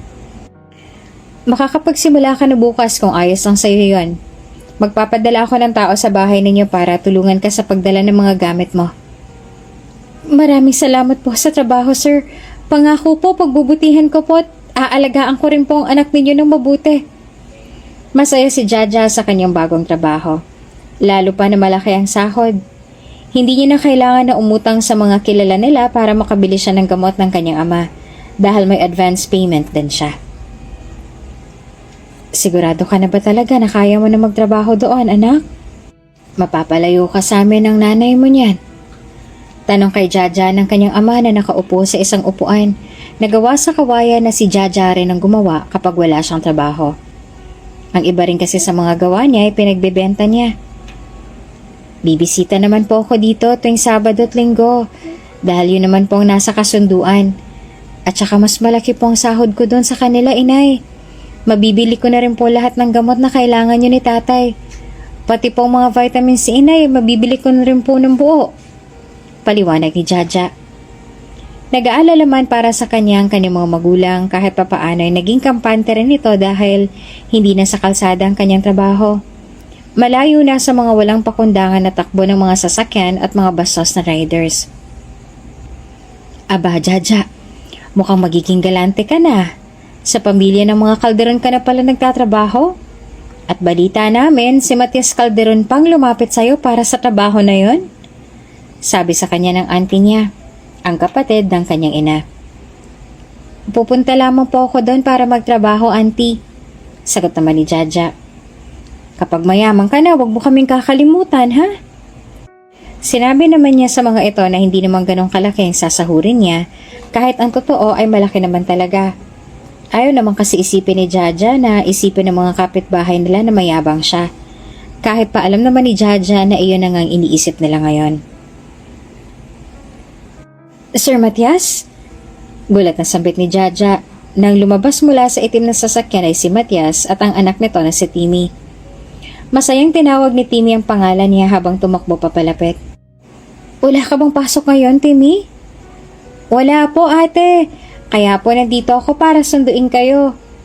Masaya na sagot ni Timmy bago ito lumapit sa magulang niya para magmano. Masaya naman ang mga magulang niya na makita na sa wakas si Timmy. Lumapit na rin sa kanila si Matias na nagbigay galang din sa mga ito. Hindi lang si Jaja ang gulat na makita ang mag-ama sa bahay nito, kundi maging ang mga tao na nakakita sa kanila at ang mga magulang niya na kulang na lang malaglag ang mga panga. Andito po kami para sunduin ang anak ninyo, sabi ni Matias sa magulang niya. Mabuti naman at nandito ka. Alagaan mo ang anak namin. Pinapaubaya na muna namin siya sa inyo. Sana ay wag mo siyang masyadong pahirapan sa trabaho. Agad naman na sinaway ni Jaja ang ama niya na hindi nagpapigil. Opo, wag po kayong mag-alala. Ang magiging trabaho lang po ng anak ninyo ay bantayan ng anak ko. Sagot naman ni Matias. Pangako na hindi ko po siya pahihirapan sa amin dahil hindi naman po gaanong bantayan ng anak ko. Mabuti naman kung ganon. Sagot ng kanyang ina. Baka ipakulong mo na naman siya. Pangako, hindi na po mauulit ang pagkakamali kong yon. Bumaling sa kanya si Matias. Are you ready? Tumango si Jaja at nagpaalam na sa kanyang mga magulang. Nangako naman sa kanila si Matias na sa araw ng Sabado at Linggo ay uuwi sa bahay nila si Jaja. Akala ko po'y bodyguard ninyong magsusundo sa akin ngayon, sabi ni Jaja habang nasa loob sila ng sasakyan. Si Matias ang nagmamaneho. Nasa passenger seat siya habang si Timmy naman ay nasa backseat. Masyadong mapilit si Timmy. Gusto niya na kami mismo magsundo sa'yo. Sagot naman ni Matias sabay sandaling sinulyapan siya. Ate, excited ka po na lagi na po tayong magkasama? Tanong ni Timmy. Nilingon naman ito ni Jaja. Aba, oo naman. Marami akong baon na story para sa'yo. Wow, talaga po? At iyon na nga rin ang unang beses na napuno ng masayang kwentuhan at tawanan ang sasakyan ni Matias. Maging si Matias ay hindi namamalaya na napapangiti na rin pala siya. Ito ang magiging silid mo. Pinalinis ko na ito sa ibang kasambahay kanina. Maaari mong disenyuhan ang silid na ito. Hindi agad nagawa ni Jaja na makasagot. Nakaawang lamang ang kanyang bibig habang mangha na nakatingin sa kanyang magiging silid. Napakaganda at lawak ng magiging silid niya. Para bang hindi naman ito silid para sa isang yaya na kagaya niya. O sadyang nasanay lang si Jaja sa maliit niyang silid. At ganito talaga ang normal na silid para sa mga kasambahay dito sa mansyon ng mga Calderon. Ngunit sadyang napakalaki talaga ng silid na ito. Do you like it? Tanong ni Matias. At doon lang nabaling ang tingin niya dito. Maraming salamat po talaga, sir. Pero, hindi po ba masyadong malaki ang silid na to para sa akin? Hindi naman.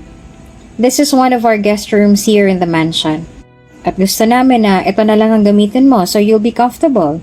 Hindi mo ba nagustuhan? Nagustuhan po. Ang ganda-ganda nga po dito eh. Maagap na sagot naman ni Jaja. Pero nagulat lang po ako sa laki at ganda ng silid. Hindi ko naman po kasi kailangan ng sobrang laking silid dahil konting gamit lang naman po ang dala ko. I'm glad you liked it. Mas mabuti bang malaki kaysa maliit? Sabihin mo na lang sa akin kung may iba ka pang kailangan.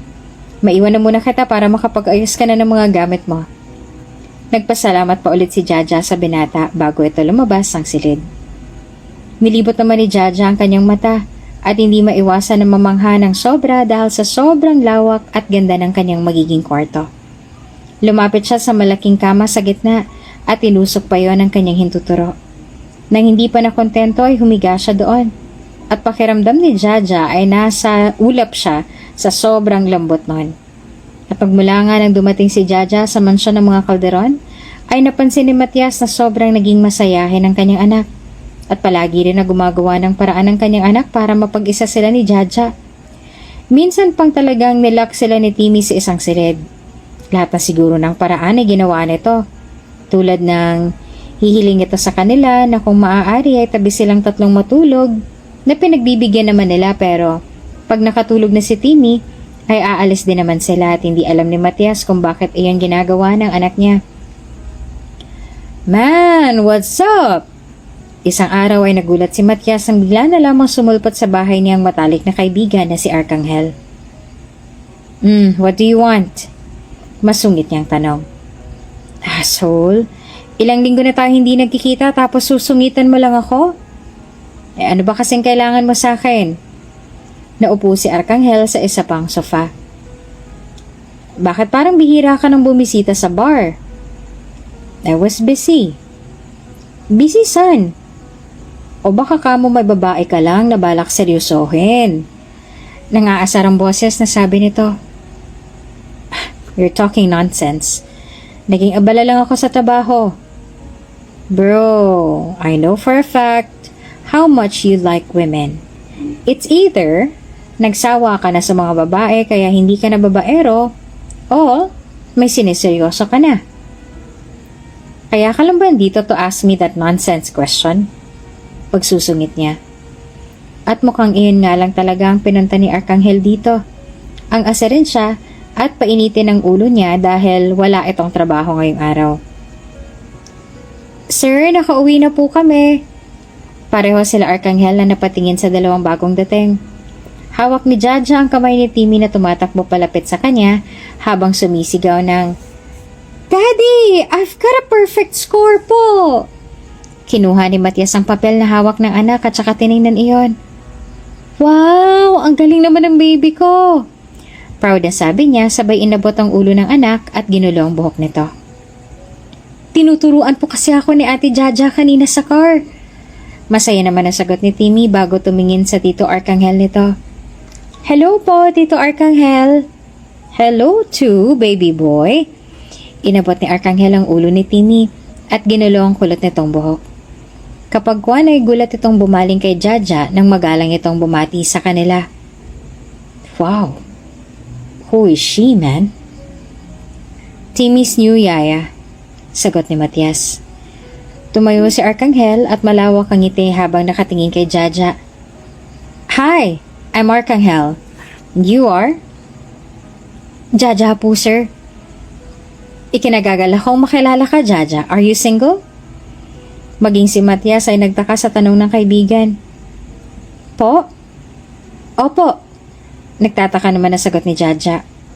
Wow, wala bang manliligaw sa'yo ngayon, Jaja? Wala po, sir. Mabuti naman kung ganon.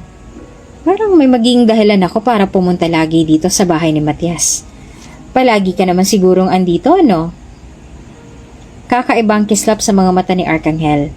Hindi yun nagugustuhan ni Matias. Hindi rin alam ni Matias kung bakit hindi niya gusto ang kislap ng mga mata ni Arkanghel. Do you like her, man? Biglang tanong sa kanya ni Arkanghel habang nasa pool area sila. Sino? Nagmamaang-maangan na tanong ni Matias na para bang hindi niya alam kung sinong babae ang tinutukoy nito. Si Jaja. Gusto mo ba siya? No? She's just my son's maid. Kumislap ang mga mata ni Arkanghel at gumuhit ang ngisi. Mabuti naman kung ganon. Bakit? Ano bang iniisip mo? Nagtataka niya na tanong. Gusto ko siya. What?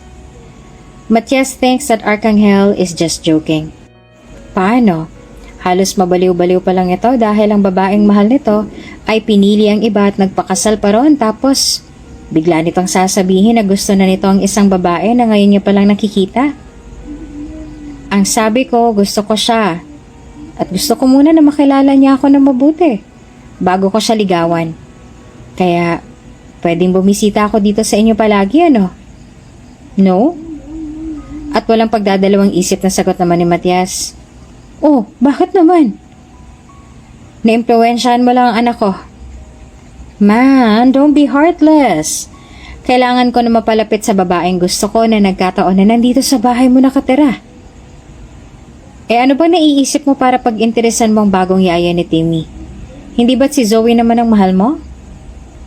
Nah, she's in love with someone else and she's getting married. Napagtanto ko na kailangan ko ng ilaan sa ibang pagmamahal ko. Nagkataon na si Jaja ang gusto ko na mahalin. You're talking nonsense. Ang akala ni Matias ay nagloloko lamang ang kanyang kaibigan. Ngunit hindi niya naman lubos akalain na seryoso pala ito sa gustong mangyari. Dahil mula noon, wala ang araw na hindi na ito bumisita sa kanila at sa totoo lang ay nabubwisit na siya. May dala akong tsokolate para sa'yo. Iyon ang bungad ni Arkanghel sa dalaga. Talaga po, salamat po dito Sir Arkanghel. Masaya naman na sagot ni Jaja tsaka tinanggap ang dala ni Arkanghel. Sabi ko naman sa'yo, Ark na lang ang itawag mo sa akin. Salamat po dito Sir Ark. Tiyak po ako na magugustuhan din ito ni Timmy. Nakikita ni Matias ang lahat dahil nasa harapan niya lamang ang dalawa at kanina pa nagkatagis ang mga bagang niya. Kung kanina ay maayos pa ang mood niya, nang biglang dumating si Arkanghel ay nawala siya sa mood. Ewan niya ba? Hindi naman siya nabubwisit ng ganito noon kay Arkanghel dahil sa matalik niya nga ito na kaibigan. Pero ngayon, gano'n na lang ang gigil ni Matias sa tuwing nakikita niya ito. May ginagawa ka ba ngayon? Tanong ni Arkanghel kay Jaja. Opo. Naghahanda po ako ng lunch para kay Timmy. Okay lang ba na tumulong ako sa'yo? Okay lang naman po, basta payag po si Sir Matias. Hindi ko na kailangan ng permission niya. Payag naman yan dahil best friend niya ako. Halos malaglag naman ang panga ni Matias dahil sa sinabi ni Arkanghel at ang kilay niya ay nagtagpo ng hawakan ni Arkanghel sa balikat si Jaja para sabay ang dalawa na maglakad papuntang kusina. Sobrang gigil ni Matias nung mayabang na lumingon sa kanya si Arkanghel at sabay ngumisi pa talaga. Sa totoo lang ay hindi rin alam ni Matias kung anong tumatakbo sa isip ng kaibigan niya at halos araw-araw na lang itong bumisita sa bahay niya at may dala-dala pa talaga na bulaklak para kay Jaja. Hindi niya naman mapagsabihan si Jaja na huwag pansinin si Arkanghel dahil alam naman ni Matias na wala siyang karapatan na gawin yon dahil wala namang masamang ginagawa ang dalawa. Nandito si Arkanghel? Tanong ng kanyang ina na naglalakad papalapit sa kanya habang may hawak na newspaper. Yes. Oh, bakit hindi kayo magkasama? Nasaan siya? Ano pa nga ba? Malabang nakabuntot na naman yun kay Jaja. Mahina pang natawa ang kanyang ina bago ito naupo sa sofa sa may harapan niya. Mukhang seryoso nga talaga si Arkanghel kay Jaja Hindi ko rin naman siya masisisi. Maganda si Jaja at maalaga pa. Maging kami nga ng ama mo, iboto sa kanilang dalawa. Mas lalo namang dumilim ang mukha ni Matias at hindi na siya sumagot pa. Nakita naman ng kanyang ina ang pagsalubong ng kilay niya at tagis ng kanyang mga panga. Napailing na lamang ito at mahina na natawa.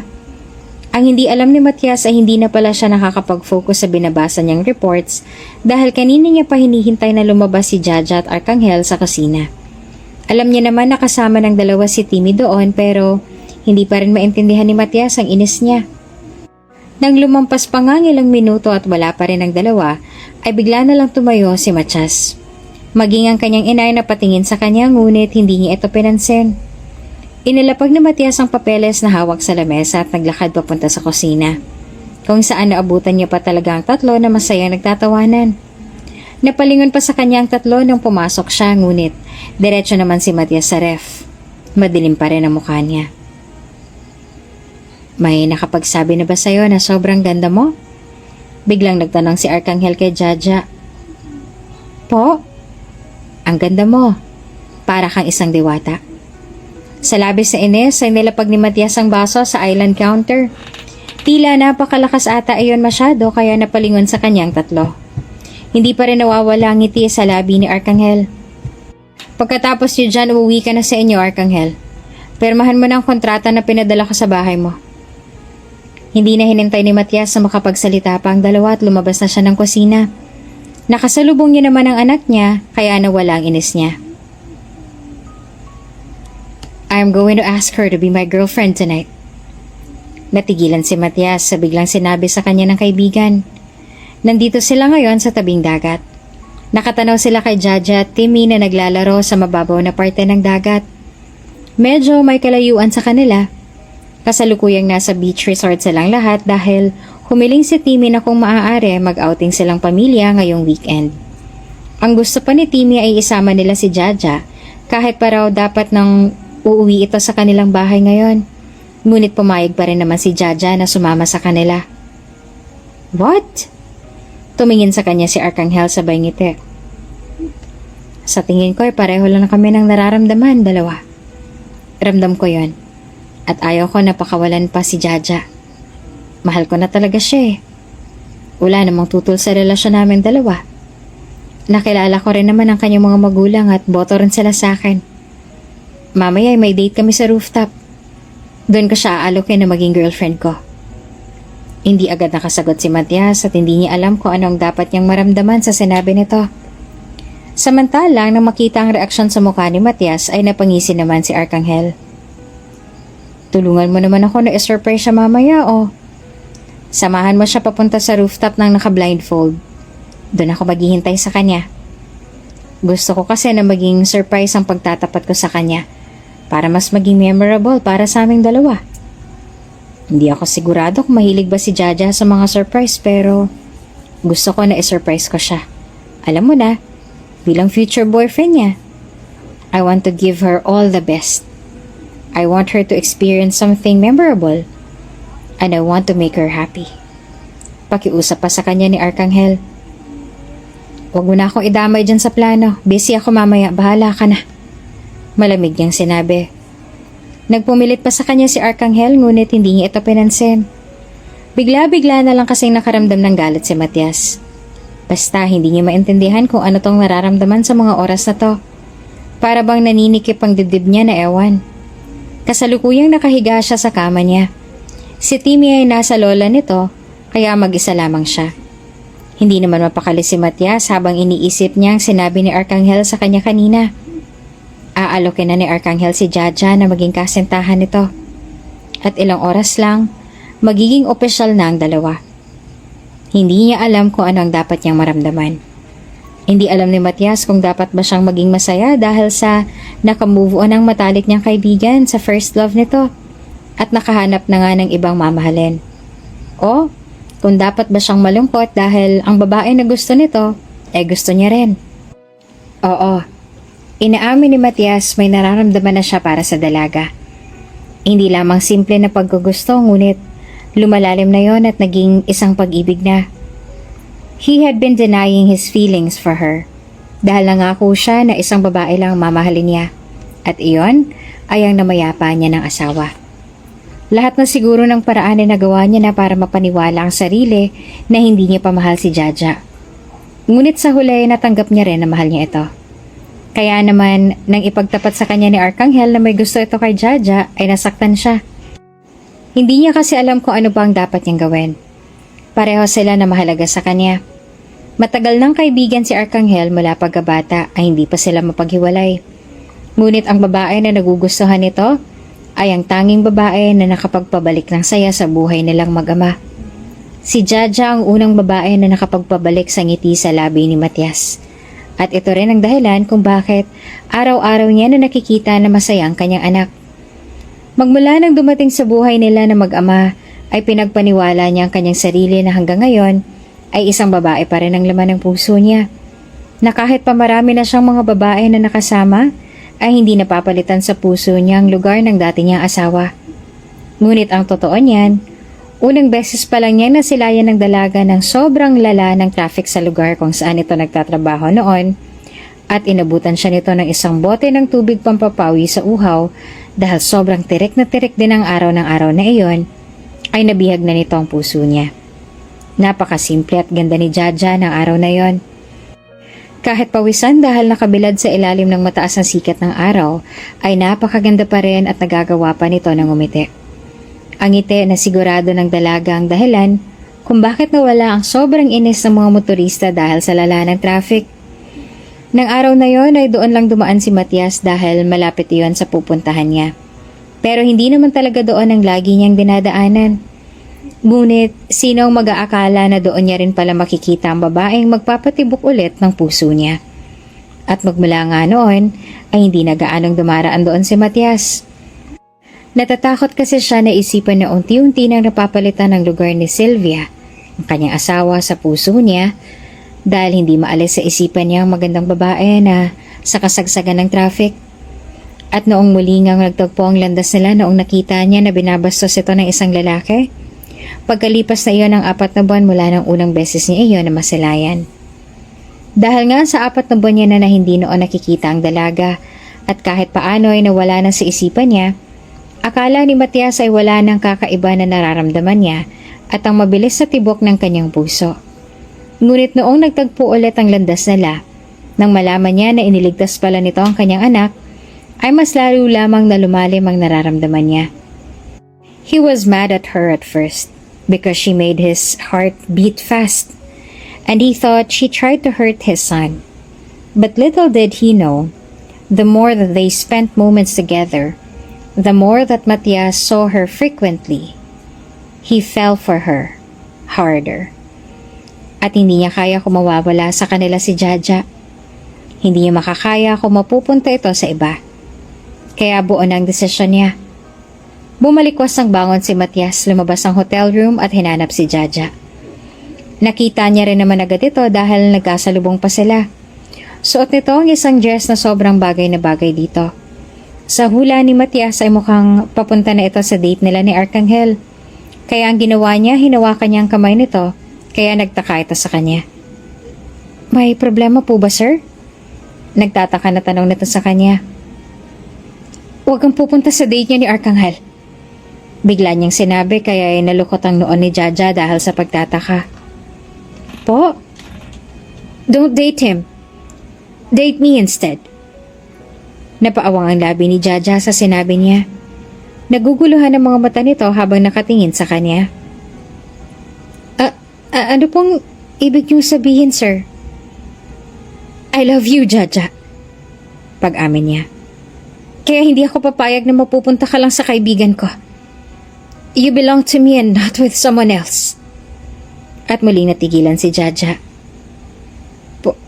Po? Mahal na kita. You can't be with my friend. Puno pa rin ang pagkabiglang mga mata ni Jaja at hindi niya na hinayaan na makapagtanong pa ito. Bigla niyang hinawakan ang batok ng dalaga at siniil ng halik ang labi nito. Doon ay binuhos ni Matias ang lahat ng nararamdaman niya. Nang makaramdam na si Matias ng basa dahil sa luha ng dalaga, ay agad na pinaghiwalay niya ang mga labi nila. Nag-alala siya na baka galit ito sa ginawa niya dahil sobrang dami ng luha sa mga mata nito. I'm sorry. Hindi ko lang napigilan ng sarili ko. Pasensya. Mahal din kita. Pinutol nito ang sasabihin niya. Hinawakan ang mukha niya at nagtipto para pagdikitin muli ang kanilang mga labi. Nabigla pa si Matias nung una ngunit agad din naman siyang napangiti at tinugon ang halik nito. Wow! Congratulations, my man! Saka lamang naghiwalay ang kanilang mga labi nang marinig nila ang boses ni Arcangel na pumapalakpak pa. Nang tingnan nila ito ay kasama nito ang mga magulang niya. Buhat ng kanyang ama si Timmy na sobrang tuwang-tuwa at ang higit pa na nakakapagtaka ay simple lang ang suot ngayon ni Arcangel. Akala mo'y pupunta lang sa kwarto para matulog gayong sosorpresahin dapat nito si Jaja ngayong gabi. Nakaramdam ng guilt si Matias dahil sa ginawa niya. Pero hindi naman siya nagsisisi na inamin niya ang kanyang nararamdaman para kay Jaja dahil nalaman niya na pareho lang sila ng nararamdaman. Arkanghel? Panimula ni Matias pero pinutol nito ang sasabihin niya. Sa wakas ay nakaalis ka na sa pagiging tanga. Scratch that maang-maangan face mo. Pasalamat ka sa akin na tinulungan kitang ma-figure out kung ano talagang nararamdaman mo para sa kanya. Natigilan silang dalawa ni Jaja. What? Humahalakak si Arkanghel. Everything was planned, Sharan. Una pa lang naman, halata naman na may nararamdaman na kayo sa isa't isa eh. And you're just both being in denial. Kaya naisip ko na, bakit hindi ko na lang kayo tulungan? Naaawa na kasi ako sa'yo, 40 ka na, bobo ka pa rin sa pag-ibig. Hindi rin totoo tong date namin kanina. Alam ko na aamin ka na kapag ginawa ko yon. At hindi nga ako nagkamali, so be thankful to me. Nalaman nyo na pareho na kayo ng nararamdaman. Hindi naman makapaniwala si Matias na pakanalan pala ni Arkanghel ang lahat ng ito. Muli naman na natawa si Arkanghel sa reaksyon niya. Kaya naman pala gano'n na lang ang pagtataka ni Jaja nung sabihin niya na huwag itong dumalo sa date nilang dalawa ni Arkanghel dahil hindi naman pala yon totoo. Tinapik ni Arkanghel ang balikat niya. Man, I have not moved on yet sa first love ko. Hindi ko siya mapapalitan sa puso ko ng ganun-ganon lang kabalas. I need time. Years to move on from her. Dapat naisip mo yon bago ka naniwala sa akin. Pero masaya talaga ako para sa'yo. Masaya ako na sa wakas. Tapos ka ng mambabae at nahanap mo ng makakasama mo ng matagal. Masaya rin kami para sa inyo. May ngiti sa labi na sabi naman ng kanyang ama. Ako rin po, sobrang happy ko kasi si Ate Jaja na po talaga ang gusto kong maging mommy. Sabi naman ni Timmy. Yay! Hindi ko lang po siya basta savior ngayon. Mommy ko na rin po siya. I'm so happy! At maging silang dalawa ni Jaja ay sobrang masaya rin. Tadhana nang gumawa ng paraan para magtagpo silang dalawa. Para bang nakasulat na ang lahat sa mga bituin. At wala na nga silang mahihiling pa dahil pareho sila ng nararamdaman. Na maging opisyal na nga sila ay pinakilala ni Matias si Jaja sa magulang ng kanyang dating asawa na masaya naman para sa kanila. Pinakilala niya rin si Jaja sa puntod ni Sylvia. Mula na nga nang magtagpo ang mga landas nila ay binigyan nila ng ilaw ang buhay ng isa't isa. Ang bawat isang kanilang naging sandigan sa hirap at ginhawa. At batid nilang dalawa na dumaan man ang malakas na uno sa kanilang buhay at subukin man ang kanilang pagmamahalan, ay hindi na mawawasak ang pagmamahal nila sa isa't isa. Dahil magkasama sila at magkahawak kamay nilang haharapin ang lahat ng pagsubok ng buhay. Kung bago ka pa lang sa channel na ito, Ate Jane TV, huwag kalimutang pindutin ang notification bell and subscribe button. Sana po hindi naman malaking abala sa inyo ang pagpindot ng subscribe button dahil ang kapalit po nito ay ang pagsuporta para makapag-produce ng mga libreng stories sa mga channels ni Ate Jane. Maraming salamat! Mom? Sigurado po ba kayong walang nabanggit sa inyo si Yaya Jem na malilate sila ngayon ng uwi ni Timmy?